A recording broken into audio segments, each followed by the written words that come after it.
Good morning students. आज हम globe तथा मानचित्र पढ़ेंगे। क्या आपने कभी सोचा है कि हमारी पृथ्वी कैसी है? गोल, चपटी या तश्तरी की तरह? तश्तरी मतलब प्लेट की तरह, ठीक है। अच्छा, अब यहाँ पर ये वाला पढ़ते हैं सबसे पहले। हमारी पृथ्वी पूरी तरीके से गोल नहीं है। यह उत्तरी व दक्षिणी ध्रुवों पर थोड़ी सी चपटी तथा बीच में से थोड़ी सी उभरी हुई है। पृथ्वी के इस आकार को भूआभ कहते हैं। क्या कहते हैं? भू-आभ। ये देख लो, भू-आभ कहते हैं।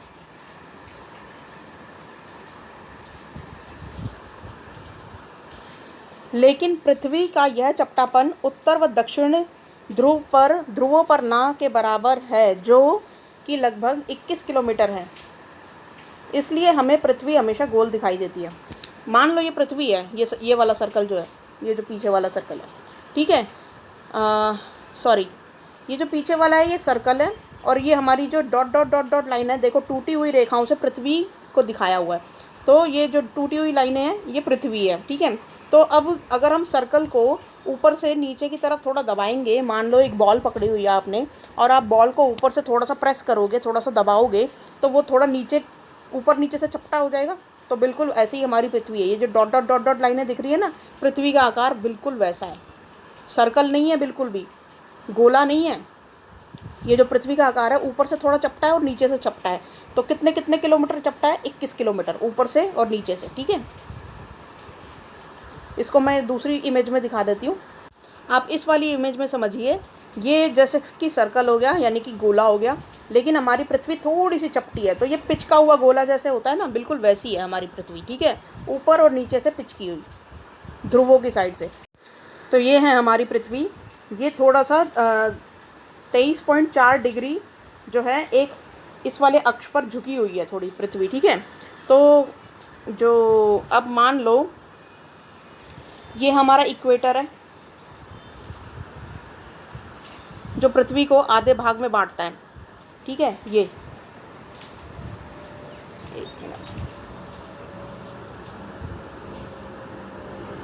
ये हमारा इक्वेटर है। इक्वेटर मतलब विषुवत रेखा, जो पृथ्वी को दो बराबर भागों में काट देती है, ठीक है।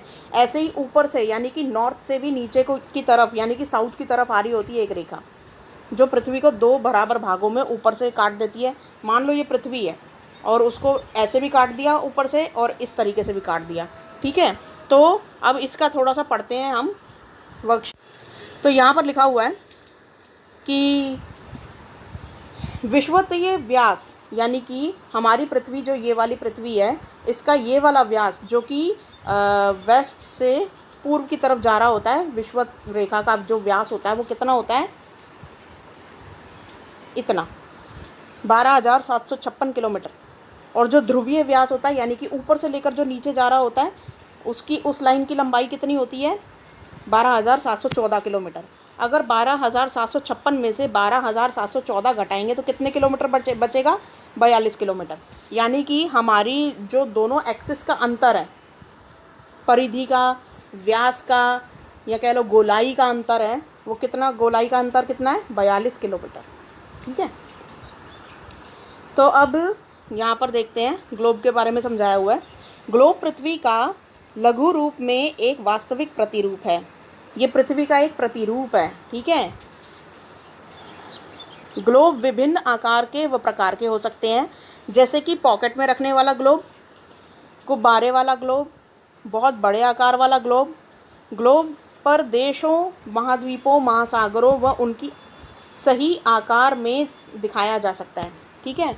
तो हम इसमें क्या क्या देखते हैं? बड़े बड़े देशों की आकृति देखते हैं कि किस तरीके का देश है। ये जो सामने दिख रहा है, यहाँ पे भारत है और यहाँ पे चाइना है, और ये साउथ ईस्ट एशियन कंट्रीज़ हैं, ठीक है। तो क्या क्या देख सकते हैं इसमें? एक तो पानी देख सकते हैं, महासागरों को देख सकते हैं, और कहाँ कहाँ भूभाग है, भूभाग की आकृति कैसी है, भारत कैसा दिखता है, कौन कौन सा देश कैसा दिखता है, कहाँ स्थित है, तो ये सब हम इस पे देख सकते हैं, ठीक है। ग्लोब सुई के चारों ओर पृथ्वी की भांति पश्चिम से पूर्व की ओर घुमाया जा सकता है, लेकिन पृथ्वी पर वास्तव में ऐसी कोई सुई होती नहीं है। यह अपने अक्ष पर चारों ओर घूमती है और एक काल्पनिक रेखा होती है, ठीक है। ये हमारी पृथ्वी है। तो यहाँ पर जैसा कि मैंने बताया हुआ है कि ऊपर नॉर्थ होता है, ऊपर नॉर्थ होता है, नीचे साउथ होता है, यहाँ पे वेस्ट होता है, यहाँ पे ईस्ट होता है। तो हमारी पृथ्वी किस तरीके से घूमती है? तो इस तरीके से हमारी पृथ्वी घूमती है, यानी कि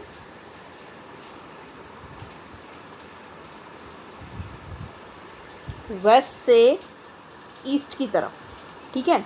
ऊपर नॉर्थ हो गया, नीचे साउथ हो गया, तो ये वेस्ट से ईस्ट की तरफ घूम रही है, यानी कि पश्चिम से पूर्व की तरफ घूम रही है हमारी पृथ्वी, ठीक है। तो ये जो है इस तरीके से घूमती है। Same as it is globe में भी दिखाया जाता है। ये जिस तरीके से बड़े बड़े देश दिखाए जा रहे हैं, देख रहे हो आप लोग, ये बड़े बड़े महासागर, ये सब ग्लोब में भी सेम दिखता है। सो एज इट इज़ हम ग्लोब में भी सेम टू सेम ऐसे ही देखते हैं, ठीक है। ये देखो, घुमा घुमा के सारे देश देखते हैं कि कौन सा क्षेत्र जो है कहाँ है, कौन सा देश, कौन सा महासागर, इस तरीके से ग्लोब के अंदर। तो ये पृथ्वी का ही छोटा प्रतिरूप होता है। पहले के टाइम में इंटरनेट और ये कंप्यूटर जैसी सुविधाएं तो होती नहीं थी, तो ग्लोब बनाकर उसमें देशों को अंकित कर दिया जाता था। और ये बड़ी बड़ी लाइब्रेरीज़ में, आपको कॉलेज में, स्कूल के अंदर भी ग्लोब देखने को मिल जाएगा, ठीक है। नेक्स्ट है, इसे कहते हैं पृथ्वी का अपने अक्ष पर घूमना। अभी जैसे मैंने पृथ्वी घूमती हुई दिखाई थी, उसको कहते हैं कि अपने अक्ष पर घूमना पृथ्वी का, ठीक है। अब एक ग्लोब को ध्यानपूर्वक देखें, उसमें क्या क्या दिखाई देता है। तो अभी हमने देखा देश, महासागर, ये सब दिखाई देते हैं, ठीक है।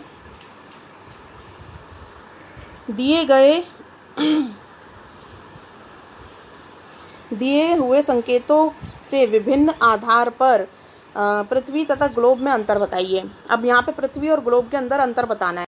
उस क्वेश्चन का मैंने आंसर यहाँ पे लिख दिया है। पृथ्वी और ग्लोब में अंतर ये होता है, अर्थ के लिए, मतलब जैसे पृथ्वी का अर्थ है पृथ्वी एक ग्रह है, ग्लोब का अर्थ है ग्लोब पृथ्वी का छोटा प्रतिरूप है, ठीक है। आकार का अंतर देखते हैं अब हम। पृथ्वी आकार में विशालकाय होती है और ग्लोब पृथ्वी का लघु रूप है और बहुत छोटा होता है। काल्पनिक रेखाएं के संदर्भ में देखते हैं अब हम। तो ये जो काल्पनिक रेखाएं होती हैं, पृथ्वी पर काल्पनिक रेखाएं होती तो हैं पर दिखती नहीं हैं, ठीक है।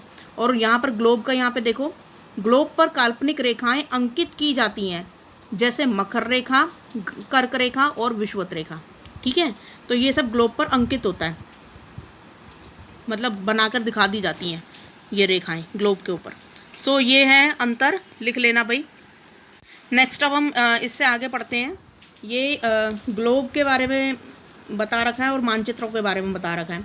ग्लोब में अध्ययन में कुछ सीमाएं होती हैं। हम पूरी पृथ्वी का अध्ययन करना चाहते हैं तो ग्लोब का उपयोग करते हैं, परंतु जब हमें पृथ्वी की किसी एक विशेष हिस्से की तरफ ध्यान देना चाहते हैं, जैसे भारत, दिल्ली, हमारा क्षेत्र और मानचित्र, तब उसके लिए मानचित्र उपयोग किया जाता है। जैसे कि हमें भारत के अंदर दिल्ली देखनी है, दिल्ली के अंदर हमारा एरिया देखना है, हमारा ब्लॉक देखना है, हमारा ज़िला देखना है, तो ये सब जो है मानचित्र में देखा जाता है। मानचित्र पृथ्वी, तो मानचित्र क्या होता है अब वो पढ़ लेते हैं।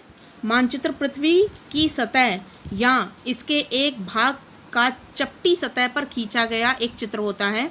मानचित्र मुख्यतः 3 प्रकार के होते हैं, भौतिक, राजनैतिक और थीमेटिक। अगली वर्कशीट में शायद हम मानचित्रों के बारे में ही पढ़ेंगे। तो ये भौतिक और राजनैतिक और थीमेटिक होते हैं। और मानचित्र का मतलब होता है कि एक पेपर के ऊपर अपने एरिया का नक्शा खींच देना, कुछ इस तरीके से, ठीक है। तो यहाँ पर अगर ये सब ग्लोब में नहीं दिखाई देता, ये कौन कौन सी नदियाँ बह रही हैं, ये सब हम देश वगैरह तो देख सकते हैं बड़े बड़े, और बड़ा बड़ा भूभाग देख सकते हैं, बड़ा ये क्या बोलते हैं इसको, महासागर देख सकते हैं कि कहाँ कहाँ है, कौन सा देश कहाँ है, ये सब पोजीशंस देख सकते हैं। लेकिन अगर छोटा एरिया देखना है और उसके अंदर भी उस एरिया की स्पेसिफिक चीज़ें देखनी है, तो फिर हमें मानचित्रों का उपयोग करना पड़ता है, यानी कि जो पेपर पे खींचे हुए नक्शे होते हैं उनका उपयोग करना पड़ता है। तो ये ग्लोब और मानचित्र में अंतर होता है। तो आई होप ये आज की वर्कशीट आपको समझ में आई होगी। Thank you.